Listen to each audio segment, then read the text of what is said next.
Hey guys, what is going on? I hope you all are doing well today. Elliot here. Welcome back to The Fragrance Well. So we are officially past the halfway point of 2024, which means it is time for me to do my best of 2024 so far. Best pickups, that is, additions to my collection up to the point of, let's just say the end of June. I do have some July additions, but we're gonna cut it off at June. That's gonna be the halfway point, 2 quarters in, 6 months of the year. So I have got 10 fragrances here that I have acquired throughout 2024. Now this is not a ranked list. I don't really want to rank them until maybe the year concludes, but I do have 10 here that are all 2024 additions, and I gotta say, this was tough to put this list together. I've got about 25 total additions to my collection for this year, and which is good because I'm on track to not have 82 fragrances at the end of the year like I did last year. But man, this list was tough to put together. I had to leave off some ones that I really do like. I've really done a good job of adding fragrances that I really like to my collection this year. So it was tough to just pick 10 of them. Honestly, I could include all of them, but that's too many fragrances to talk about in a video like this. I'm not gonna go over every single one, but yeah, got 10 of them here. They're not ranked. It's just 10 of the best additions I have so far for the year of 2024. So let's go ahead and get into it. But before we do, as always, please remember to like the video, subscribe to the channel if you haven't already, and please hit that bell icon and enable notifications so you can be notified when I upload new videos. Let's get into it.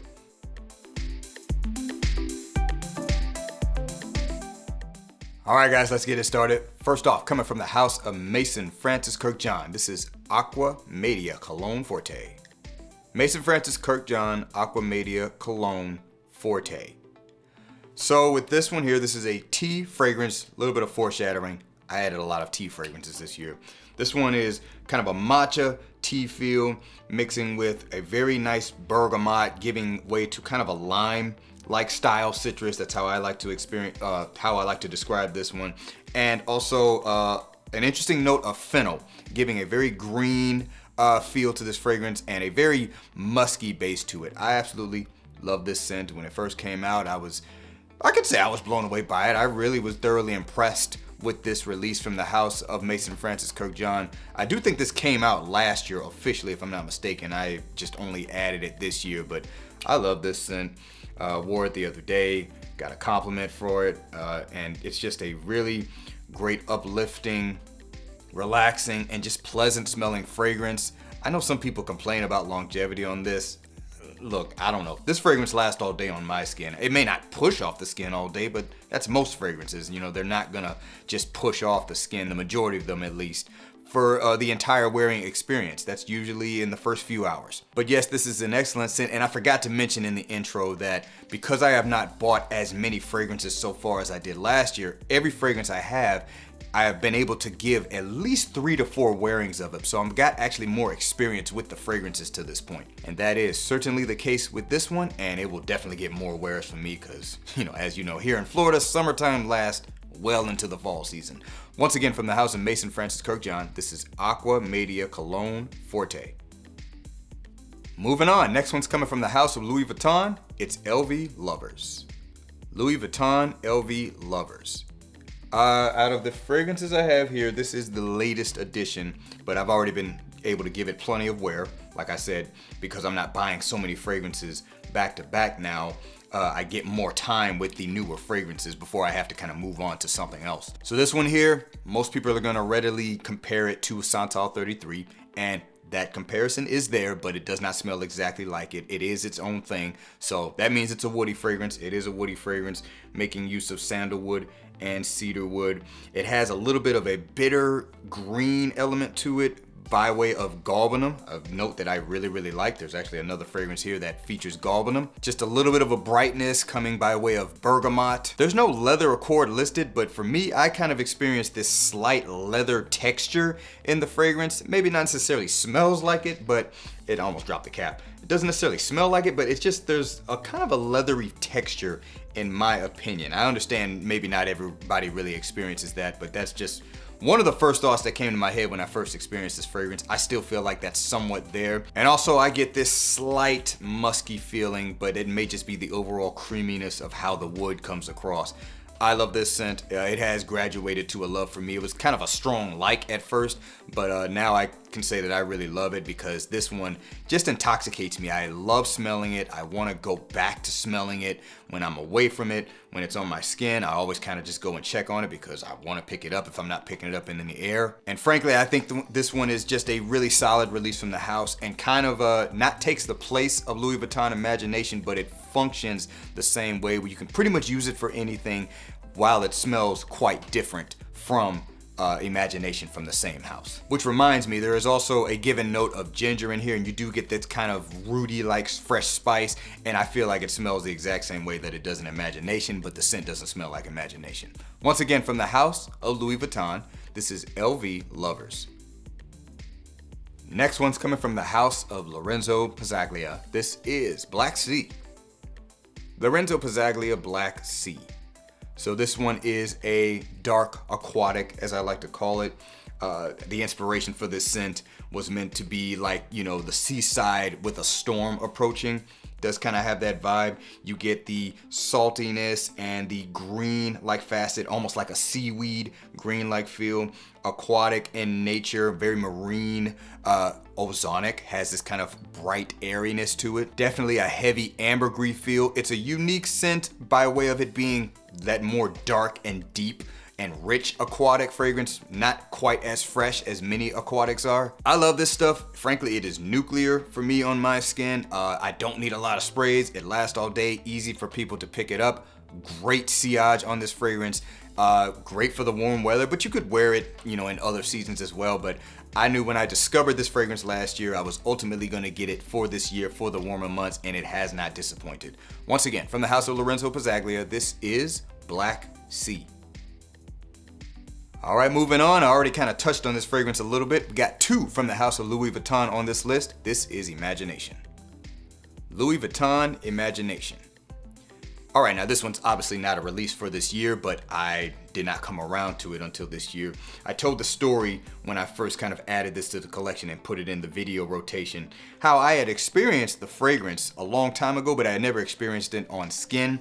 And when I did, that's when I realized the magic of the scent, all the hype around it, why it is a favorite of so many people. The fragrance just works. This is another tea central fragrance, but you could probably say it's actually more ambroxan focused. A lot of ambroxan in this, but used in a way that I think is really, really nice. There is a tea accord. There's bergamot adding brightness to the scent. It does have a note of Ceylon cinnamon, which I think is the kind of second base note in this, which if you smelled Ceylon cinnamon versus your typical ground cinnamon or just regular cinnamon, Ceylon cinnamon to me has a much brighter characteristic and also this deeper, rootier characteristic at the same time. And off the surface, it kind of smells similar to peppermint. Very interesting. This is a great use it for anything fragrance. Definitely a people pleaser. Lasts all day long. Once it kind of dries all the way down, it's pretty much just ambroxan, but it's still very pleasant smelling. Great pickup for me this year. When I first grabbed it, I was definitely using it kind of back to back, really getting used to it. Had to kind of put it aside to give some of the newer additions some time, but this is a great scent that, you know, in terms of mileage and utility, what you can use it for, it's just one that just absolutely works. Once again, from the house of Louis Vuitton, this is Imagination. Next one's coming from the house of Montclair. This is La Cordee. Montclair La Cordee. Again, shout out to Equality Fragrances for bringing this fragrance to my attention. Otherwise, would not have known about it. This one actually quite similar to Imagination, but not the same thing. It is also a tea fragrances. I told you, tea fragrances are dominating this list. This one has notes given: bergamot, black tea, and cypress. Kind of has a lemon tea smell with a dash of peppermint in it. That's the best way I like to describe it. That bergamot tea combination is kind of what readily makes this similar to Imagination just in terms of the tea accord, but the cypress is quite different. And once this dries down, it's pretty much overwhelmingly a good note of cypress. Fresh, green, woody, but not too bitter, not too spicy, not too barky. Barky is probably a better term than spicy. Great scent. This is one of my new favorite, just wear it for whatever scents, just spray it and go. Anytime I'm just kind of running quick errands, I want to just spray something on, I always at least look at this one. I may not always choose it, but it's always a thought in my mind. Hey, if I don't really want to think about it, you know La Cordee is on that short list in terms of fragrances to just grab it, spray it on, and go do what you need need to do. Once again, from the house of Montclair, this is La Cordee. Moving on, next one's coming from the house of Roja Parfums. This is Isola Blu. Roja Parfums Isola Blu. This is one I've obviously talked about quite a bit if you've been watching the channel over the last few months.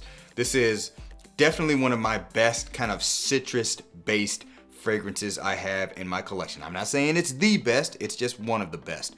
What I like about this one is it kind of has that full spread of citrus. You got lemony citrus, orangey citrus, grapefruit-like citrus, and it all blends with kind of clean aromatics, lavender, thyme, aromatics like that make you have that clean feeling, kind of herbaceous clean feeling, and kind of dried and clean woods and a little bit of musk. For me, the citrus is the focal point of this fragrance. That's what I love about it so much. It just smells so bright and invigorating, but also has this gentlemanly characteristic to it, this kind of grown-up, put together man characteristic to it, and I love it. I've described it as a fragrance that's great for like the vacation scene as well as work. It can kind of do it all. It does both. Once again, from the house of Roja Parfums, this is Isola Blu.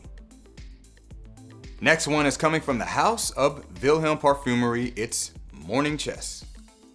Wilhelm Parfumerie Morning Chess. This is actually one of the first fragrances I got for the year, and nothing has come close to dethroning it from, let's just say, the best 10 pickups of the year so far. Obviously, we still got half of the year to go. That could change, but I love this stuff. This is bright and juicy bergamot mixing with galbanum and leather. I love that bitter, spicy green feel mixing with the leathery feel that this fragrance has. Many are gonna compare it to a Ventus. I think that's just the way the bergamot comes across. Bergamot is used in a very similar way that it is used in a Ventus, so that's what kind of ties them together. But it really is its own thing when you consider how that galbanum leather combination comes across in the scent. It's those two things that really make up the bulk of what I love about this fragrance, and I simply can't get enough of it.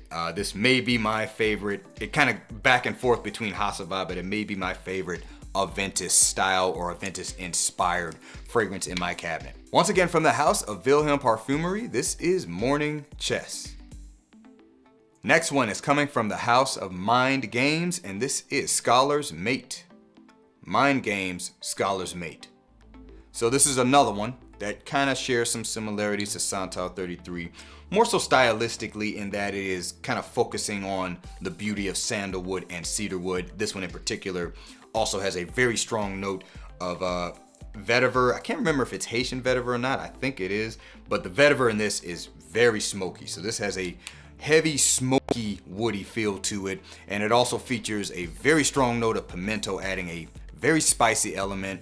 There's a added creamy element mixing with that sandalwood coming by way of fig milk. Fragrance for me, when it dries down, gets a little bit more lactonic overall, and you've got some bright spices and citrus off the top. For me, this is a little bit more of a deeper interpretation on something like a Santal 33, and again, it's gonna put you in the mindset of Santal 33, but it really does do its own thing. This is my first edition from the House of Mind Games. This is the one that captured me the most, I thought was the most interesting. Granted, there are some great offerings from that house in my opinion. We know Blockade is probably going to be the most popular one going forward, particularly with that take on an Aventus style fragrance, but you know, more so focusing on the mango. I love this stuff. This is a magical addition to my collection, giving me something I did not quite have in my collection. And it also has the added benefit of the fact that I got to talk to the perfumer and let her kind of explain to me what the inspiration was for this fragrance. So it has a little added value in that as well.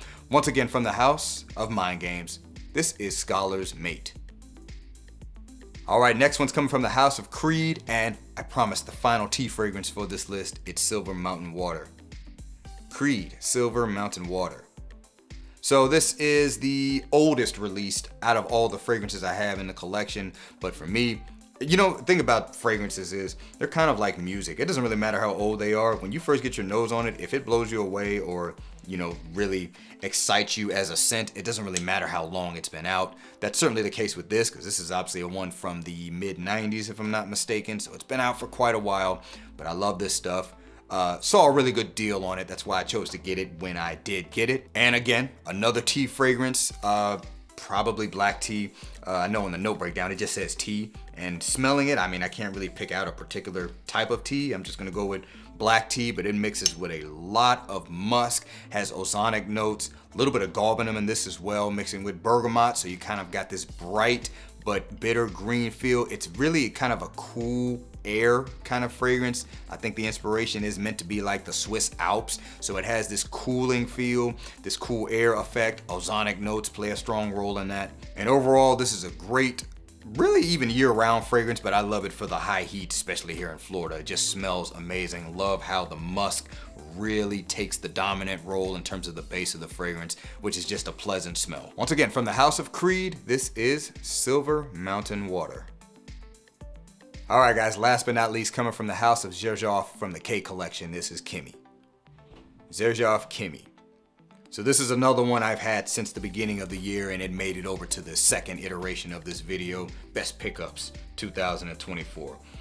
This is one I kind of was back and forth with putting on the list, but the fact of the matter is this is just a very unique fragrance in terms of what I already have in the collection.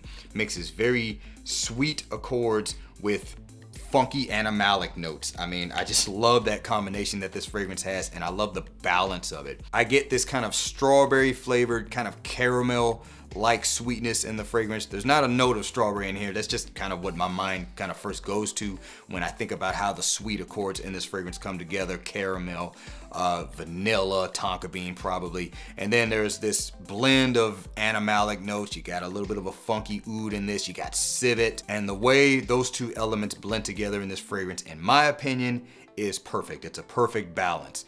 Really radiates off the skin very nicely. You get the sweetness first, but then you got that little bit of funk underneath it, but it's not ridiculously strong unless you overspray it, in my opinion. Also, if you spray it on your skin and you're just kind of constantly putting your nose right up to it, you're gonna experience those animalic notes a lot stronger than you're really meant to. Remember, fragrances are meant to be enjoyed in the air, not necessarily directly off of skin. So right on skin, yeah, you get those animalic notes, but in the air, it blends better with the sweetness, and it's just this perfect balance of sweet and funk. Once again, from the house of Xerjoff, this is Kemi. All right, guys, that is gonna do it for this video. Let me know down in the comments below, what are some of your favorite pickups that you have added to your collection for the year of 2024? It can be a 2024 release or just something you just simply added to your collection this year. Looking forward to seeing what you guys have to say. So thanks again for watching all the way into the end. I really do appreciate you guys. Please remember to be well and smell well, and I will see you in the next episode of The Fragrance Well. Have a good one.